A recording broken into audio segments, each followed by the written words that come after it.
What's up, it's Timus here. Now, here is my box office recap where I talk about the films this week's box office and their results. All right, coming in number fifth spot, we got Eli Roth's Thanksgiving, which made about 24.1 million.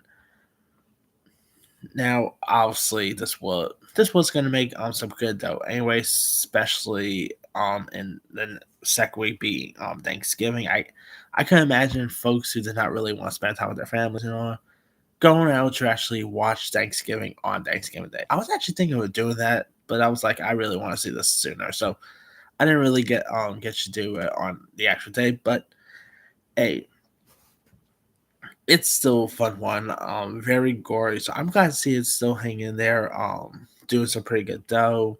So hopefully we get a sequel. I mean, Thanksgiving 2 does the second serving, I guess. I don't know what they're gonna call that. All right. Coming in the number four spot, we of course got Trolls Band Together, which came in at which made about 64.4 million. Now I actually just checked out Trolls Band Together this past week. Not as good as the other Trolls films, but it definitely had some moments in it. So really glad to see that Trolls Band Together is still hanging in there. Of course, the last Trolls movie, Trolls World Tour, let's be real, didn't really go to theaters because obviously we had the pandemic at the time. But the original Trolls made some pretty good dough too. So it's really cool they decided to still make this despite the last one not even coming out there. So talk how it really shows how popular these Trolls movies are. Anyway, now an anime film that did not get so lucky is Disney's Wish.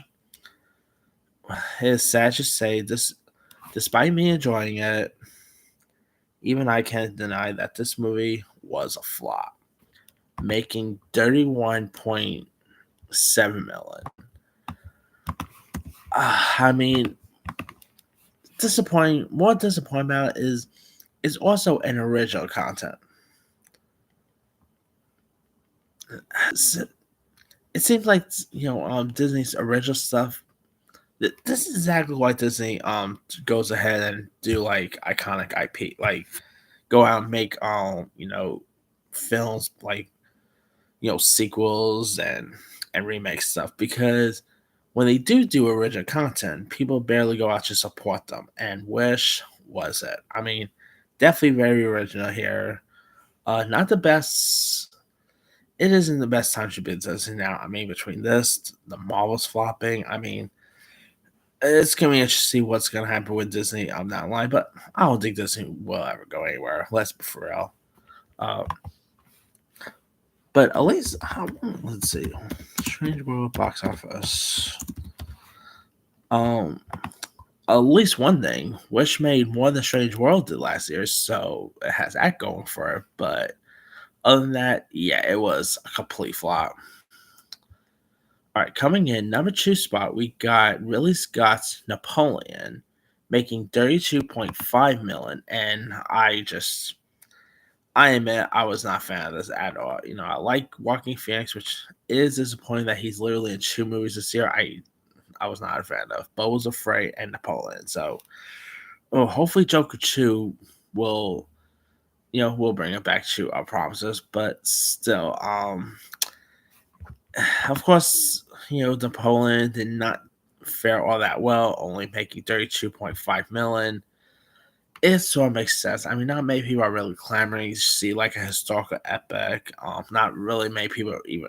There might be people who don't even know who Napoleon Bonaparte is, and people probably look at it and be like, "Who is this Napoleon?" I mean, is it Napoleon Dynamite? I don't know, but um, yeah, it is what it is. But yeah, anyway. Now coming in number one spot, we got Hunger Games: Battles of Songbirds and Snakes, which was not so great, making 98.3 million in its second week.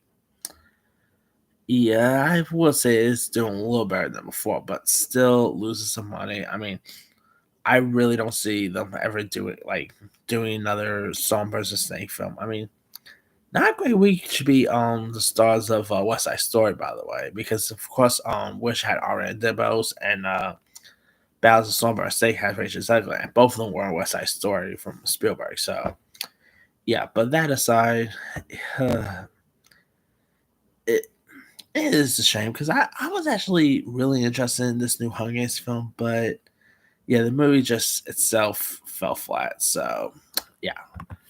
And of course, I guess lots of people are not really into watching this at all. So yeah. All right, now other films this weekend's list coming in at number six. Oh boy, the Marvels did not even stay back in the top five. The Marvels once again flopped at 76.8 million. Oh god, that is doing poorly right there, which disappointing because it wasn't that bad of a film, but coming in number seven, we got the holdovers, making 12.9 million. Nice to see that hanging in there. Saltburn came in at number eight, making 3 million, which I really gotta say Saltburn. Next Go Wins came in at number nine, making 5.7 million. Where's the so right there?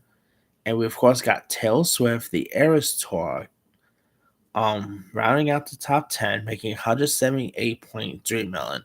Which, if you guys don't know, that Tales with the Eras Tour is also going to be streaming, I believe, on Netflix sometime this in December. So keep an eye out for that. Oh, and by the way, Five Nights at Freddy's also became Blumhouse's highest grossing movie of all time. So that there's that too. Ku- kudos to FNAF, you know. But that aside, let me leave you guys. What are your thoughts on this weekend's box office and the results? Did you see any of the films in this weekend's list? What are your thoughts on this weekend's box office? Drop comments below. Don't forget to like, subscribe, hit that bell for notification. This is Super Sign.